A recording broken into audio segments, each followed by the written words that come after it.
Сорлы басым-ай, бір қыздың етегін көтерем деп сорлап қалдым-ау.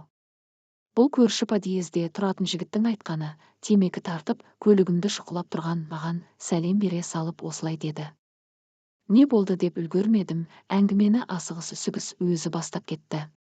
Қазір заман қиын, ақша табу оңай емес. Бір айлыққа қараған күн құрысын. Мына пәтерді кредитке алғалы бері кредитін төлеу қиынға соқты. Ақыры әйеліміз екеуміз ақылдаса келіп, бос тұрған бір бөлмеге бір-екі квартирант қыз алмақ болдық. Ондағымыз табатын табысымыз кредитке кетсе де, қыздардың берген ақшасы шай пұлымызға жететін шығар деген үміт еді. Алғашында жас отбасын алсақ па деп ойлап едік. Бірақ олардың келер-кетер қонағы ертең бөпесі болады. Үйіміздің опыр-топырын шығарат деп ойлай келе, бір бөлмеге 2 қыз алдық. Бар пәле содан басталды. 2 қыздың бірі байдан шыққан жас келіншек еді. Бір сыдырғы түрі, сымбаты болған соң, кейде көзіміз түйісіп қалып жүрді. Оған да сол керек пе, әйелімнің көзін ала бере маған ішіп-жеп қарайды. Bir түрлі екен. Кейде әйелім үйде болмай, мен жалғыз қалсам, шай қойып мені бірге ішуге шақырып жүрді. Қазақтың тана көзін сүзбесе, бұқа жібін үзбейді дегені рас екен. Өзі сүйкеніп өліп жүрген келіншекті үйде ешкім жоқ кезде қолынан тартып өзіме икемдеп едім, қойныма кіріп кетті. Ары қарай түсінікті ғой енді. Еркек емеспін бе?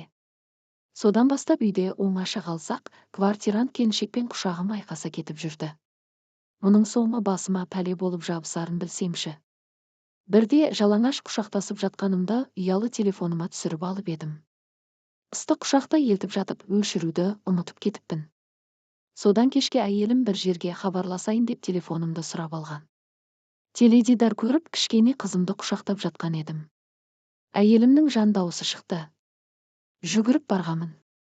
Әйелім еңіреп тұр, қолында менің телефоным. Мынау не дейді? Сонда барып суретті өшірмегенім есіме түсті. Телефонды жұлып алып, еденге бір ұрып тас талқанын шығардым. Басқа жол жоқ. Ана суреттегі біздің төсек құшақтап жатқанын квартирант қыз ғой деп әйелім таптап береді. Әй, қайдағымен дұрыстап қарадың ба? Интернеттен көшіріп алған сурет қой деп мен айқая бастым. Басқа амал қалмады. Дәл сенсің. Сені танымай не болды? Ақ төсегімді арамдадың, кет үйден. Ана жезөкшемен бірге тұр. Оны да құртамын деп әйелім айқайға басып жатыр. Ақыры үйден шығып кеттім. 2-3 күн әйелімнің ашуы басылсын деп достардың үйіне қонып жүріп қайтып келсем, әйелім үйге кіргізер емес. Не істеймін? Басым қатты. Квартирантпен төсектес болам деп сорлап қалдым. Мұңын айтып зарланып тұрған көрші жігітке ештеңе айта алмадым. Не деймін? Нәпсіңе ие бола алмаған өзіңнен көр дегім келген. Бірақ айтпадым. Өйткені осыдан бірер жыл бұрын біз жұмысқа кеткенде баламды қарап жүрген қызды көңілдес етіп алдым деп бір бөсіп еді. Ендігісі мынау. Не айтуға болады? Білмедім.